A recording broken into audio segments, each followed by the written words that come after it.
Assalamualaikum warahmatullahi wabarakatuh. Salam sejahtera bagi kita semuanya. Perkenalkan, kami dari kelompok 12 kelas B, mahasiswa pendidikan Bahasa dan Sastra Indonesia dari UNS. Di video kali ini, kami akan memaparkan hasil survei terkait intensitas membaca esai digital pada mahasiswa UNS. Dari survei ini, kami juga akan melihat bagaimana kebiasaan mereka dalam membaca esai digital itu mempengaruhi kaitannya dengan literasi dan juga kemampuan menulis akademik mereka. Sebelum itu, kami juga akan memberikan keterangan bahwa video ini diperuntukkan untuk memenuhi tugas proyek mata kuliah statistik. Selain itu juga kami mohon izin untuk memperkenalkan diri terlebih dahulu. Saya Olivia Kristila dengan NIM terakhir 10, lalu rekan-rekan saya. Perkenalkan, nama saya Syarifah Isna Nuraziza dengan NIM akhir 16. Saya Siti Lestari Wulandari dengan NIM terakhir 82. Baik, video presentasi ini akan segera kami mulai dengan topik yang pertama, yaitu terkait dari profil survei ini terlebih dahulu. Dalam survei ini, kuesioner kami dilengkapi dengan pilihan jawaban caranya yang bervariasi. Contohnya seperti skala Likert dari 1 sampai 4, lalu juga ada multiple response yang responden dapat memilih lebih dari satu jawaban, dan juga ada pilihan yang terbatas seperti hanya bisa memilih satu jawaban. Pada pembahasan pertama, akan saya mulai jelaskan terkait profil responden. Survei ini melibatkan 60 mahasiswa UNS sebagai respondennya. Nah, 82% responden itu menyatakan bahwa mereka adalah perempuan, dan juga sekitar 82% responden pun mengatakan bahwa mereka adalah mahasiswa pada semester 4. Selain itu, 100% responden itu mengaku pernah membaca esai digital berbahasa Indonesia. Artinya, topik ini itu cukup relevan bagi mereka dan juga sangat dekat dengan keseharian mereka. Pada pembahasan yang berikutnya ini juga sangat penting karena ini berkaitan terkait tujuan atau motivasi membaca esai digital mahasiswa UNS. Nah, dari survei ini kami juga melengkapi cara menjawabnya dengan menggunakan multiple response. Responden itu dapat menjawab lebih dari satu jawaban. Nah, dari hasilnya kami dapat mengetahui bahwa tujuan yang dominan itu adalah mereka menggunakan untuk referensi tugas akademik. Sekitar 72% responden menjawab pilihan tersebut. Lalu juga terdapat 53% responden itu memilih untuk menambah wawasan. Nah, menariknya, yang kami kira ini menjadi tujuan utama, yaitu gaya bahasa, itu hanya dipilih 7%. Nah, selain itu juga ada 13% responden itu memilih berdasarkan rekomendasi teman atau media sosial. Maka, dapat kami simpulkan bahwa tujuan utama dari membaca esai digital mahasiswa UNS itu bukan karena mengikuti tren, justru karena mereka membutuhkannya sebagai keperluan akademik. Berikutnya terkait topik kebiasaan akses akan saya jelaskan, yaitu sekitar 60% mahasiswa UNS itu memanfaatkan perangkat untuk membaca esai digital melalui smartphone, sehingga sifatnya tentu fleksibel dan juga mobile. Nah, yang menariknya, mereka memanfaatkan platform dari sosial media. Jadi sekitar 60% responden itu memanfaatkan platform membaca esai digital dari thread X atau Twitter, caption panjang dari Instagram, dan juga kumparan. Jadi bukan dari Mojok atau Tirto yang jelas-jelas situs menyediakan esai. 53% lainnya itu memilih juga blog pribadi atau website lainnya. Maka dari itu dapat disimpulkan bahwa menariknya mahasiswa UNS memanfaatkan platform itu bukan dari platform sastra konvensional, lalu justru menggunakan sosial media untuk mengakses membaca esai digital. Baik, pada bagian ketiga ditampilkan hasil mengenai kebiasaan dan intensitas mahasiswa dalam membaca esai digital. Nah, pengukuran dilakukan dengan menggunakan skala frekuensi, yaitu 1 berarti tidak pernah, 2 berarti jarang, 3 berarti sering, dan 4 berarti selalu. Pada indikator pertama yaitu saya membaca esai digital berbahasa Indonesia dalam 1 minggu. Mayoritas responden sebanyak 58,3% menjawab jarang, diikuti 26,7% yang menjawab sering, dan 8,3% menjawab selalu, dan 5% menjawab tidak pernah. Hal tersebut menunjukkan bahwa frekuensi dari membaca esai digital setiap minggu masih tergolong rendah hingga sedang, sehingga kegiatan membaca belum menjadi rutinitas bagi sebagian besar mahasiswa. Pada indikator kedua yaitu saya membaca esai digital secara sengaja, bukan karena sengaja menemukannya. Sebanyak 38,3% menjawab sering, 35% menjawab jarang, 25% menjawab selalu. Temuan ini menunjukkan bahwa sebagian besar mahasiswa memiliki kesadaran untuk mencari dan membaca esai digital secara aktif sesuai kebutuhan, bukan karena muncul di media sosial atau platform digital. Selanjutnya pada indikator saya membaca esai digital hingga selesai, bukan hanya membaca sekilas, sebanyak 48,3% menjawab sering dan 28,3% menjawab jarang, dan 18,3% menjawab selalu. Sementara itu pada indikator durasi membaca lebih dari 10 menit, sebanyak 41,7% menjawab sering dan 40% menjawab jarang. Hal ini menunjukkan bahwa meskipun frekuensi membaca belum terlalu tinggi, mahasiswa cenderung membaca secara mendalam dan meluangkan waktu yang cukup ketika sudah mulai membaca esai digital. Secara keseluruhan, intensitas dari membaca esai digital berada pada kategori sedang hingga tinggi. Mahasiswa belum rutin membaca setiap minggu, tetapi mereka cenderung membaca secara sadar, menyelesaikan bacaan, dan memberikan perhatian yang cukup terhadap isi dari esai.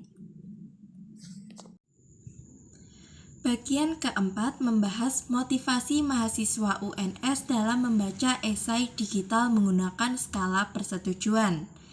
Pada pernyataan, saya membaca esai digital karena tertarik pada topiknya bukan karena tugas kuliah, sebanyak 43,3% responden menjawab setuju dan 23,3% responden menjawab sangat setuju.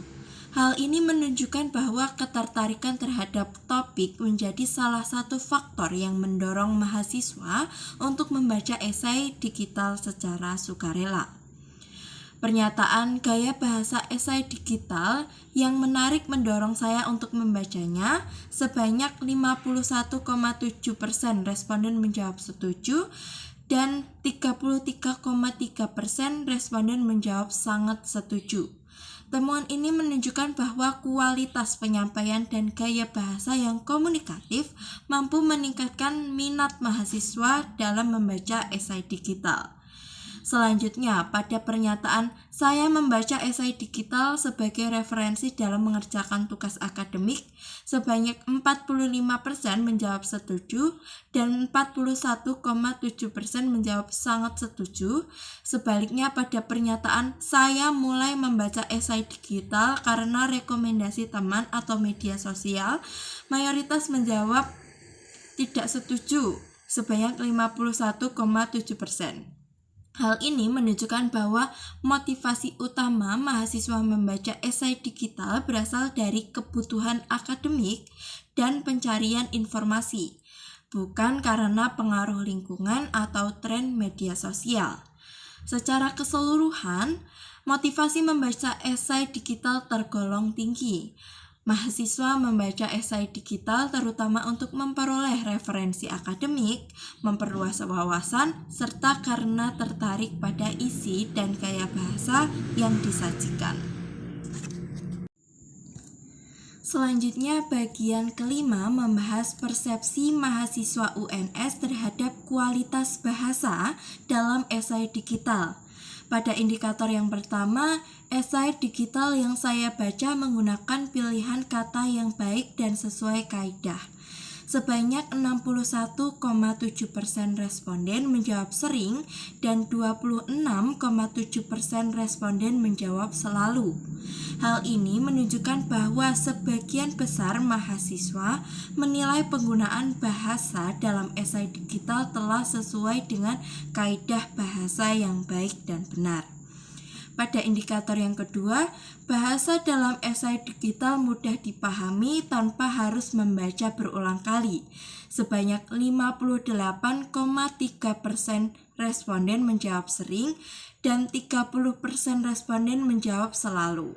Selain itu, pada indikator gaya bahasa esai digital lebih menarik dibandingkan teks akademik yang kaku, sebanyak 45% menjawab sering dan 33,3% menjawab selalu. Temuan ini menunjukkan bahwa bahasa dalam esai digital dinilai komunikatif, menarik, dan memudahkan mahasiswa dalam memahami isi bacaan. Pada indikator yang terakhir yaitu saya dapat membedakan ragam bahasa esai digital dengan bahasa ilmiah murni. Sebanyak 50% menjawab sering dan 25% responden menjawab selalu. Hal ini menunjukkan bahwa mahasiswa mampu mengenali karakteristik bahasa esai digital yang lebih fleksibel dibandingkan bahasa ilmiah, namun tetap mempertahankan kualitas penyampaian informasi. Secara keseluruhan, sebanyak 88,3% responden memberikan penilaian positif terhadap kualitas bahasa dalam esai digital. Bahasa yang digunakan dinilai sesuai kaidah, mudah dipahami, menarik, dan efektif dalam mendukung proses membaca serta meningkatkan pemahaman mahasiswa. Selanjutnya yaitu interpretasi bagian yang keenam mengenai dampak terhadap literasi bahasa mahasiswa. Berdasarkan hasil angket pada indikator yang pertama, sebagian besar responden menyatakan bahwa membaca esai digital dapat memperkaya kosakata bahasa mereka. Sebanyak 32 responden menyatakan setuju dan 26 responden menyatakan sangat setuju. Sedangkan 2 responden menyatakan tidak setuju. Hal ini menunjukkan bahwa membaca esai digital memberikan kontribusi positif terhadap pengayaan kosakata mahasiswa. Selanjutnya, pada indikator yang kedua, sebagian besar responden menyatakan bahwa membaca esai digital membuat mereka lebih percaya diri dalam menulis. Sebanyak 38 responden menyatakan setuju, 13 responden menyatakan sangat setuju, dan 9 responden menyatakan tidak setuju. Hal ini menunjukkan bahwa membaca esai digital cenderung meningkatkan rasa percaya diri mahasiswa dalam menghasilkan tulisan. Selanjutnya pada indikator ketiga, sebagian besar responden menyatakan bahwa membaca esai digital meningkatkan kemampuan mereka dalam menilai kualitas suatu tulisan. Sebanyak 39 responden menyatakan setuju, 19 responden menyatakan sangat setuju, dan 3 responden menyatakan tidak setuju. Hal ini menunjukkan bahwa membaca esai digital membantu mahasiswa mengembangkan kemampuan mengevaluasi kualitas karya tulis. Pada indikator keempat, sebagian besar responden menyatakan bahwa gaya penulisan esai digital mempengaruhi cara mereka memilih kata dalam tulisan. Sebanyak 33 responden menyatakan setuju, 18 responden menyatakan sangat setuju, dan 9 responden menyatakan tidak setuju. Hal ini menunjukkan bahwa gaya penulisan esai digital turut mempengaruhi pemilihan diksi mahasiswa dalam menulis. Selanjutnya yang terakhir yaitu pada indikator kelima, Sebagian besar responden menyatakan bahwa gaya bahasa informal dalam esai digital tanpa sadar terbawa ke dalam tulisan formal atau akademik. Sebanyak 35 responden menyatakan setuju, 14 responden menyatakan sangat setuju, 9 responden menyatakan tidak setuju, dan 2 responden menyatakan sangat tidak setuju. Hal ini menunjukkan bahwa penggunaan bahasa dalam esai digital tidak hanya memberikan dampak positif, tetapi juga berpotensi mempengaruhi penggunaan bahasa formal dalam penulisan akademik. Jadi, secara keseluruhan, hasil penelitian menunjukkan bahwa mayoritas responden memberikan tanggapan positif terhadap dampak membaca esai digital terhadap literasi bahasa mahasiswa. Meskipun demikian, masih juga terdapat sebagian kecil responden yang memiliki pandangan berbeda. Selanjutnya yaitu interpretasi bagian yang ketujuh, bahasa apa yang sering bercampur dalam esai digital yang Anda baca. Berdasarkan hasil angket pada bagian 7, sebanyak 23 responden atau 38,3% menyatakan bahwa bahasa yang paling sering bercampur dalam esai digital yang mereka baca adalah bahasa Indonesia dan bahasa Inggris. Selanjutnya, sebanyak 32 responden atau 53,3% menyatakan bahwa esai digital yang mereka baca menggunakan campuran bahasa Indonesia, bahasa Inggris, dan bahasa gaul. Sementara itu, sebanyak 3 responden atau 5% memilih campuran bahasa Indonesia dan bahasa gaul atau slang. 1 responden atau 1,7% memilih campuran bahasa Indonesia dan bahasa daerah, serta 1 responden atau 1,7% menyatakan bahwa esai digital yang mereka baca menggunakan bahasa Indonesia baku tanpa pencampuran bahasa. Secara keseluruhan, hasil tersebut menunjukkan bahwa mayoritas responden lebih sering menemukan penggunaan bahasa campuran dalam esai digital, terutama perpaduan bahasa Indonesia, bahasa Inggris, dan bahasa gaul. Demikian hasil presentasi dari kelompok 12. Apabila ada salah kata, mohon dimaafkan. Terima kasih. Wassalamualaikum warahmatullahi wabarakatuh.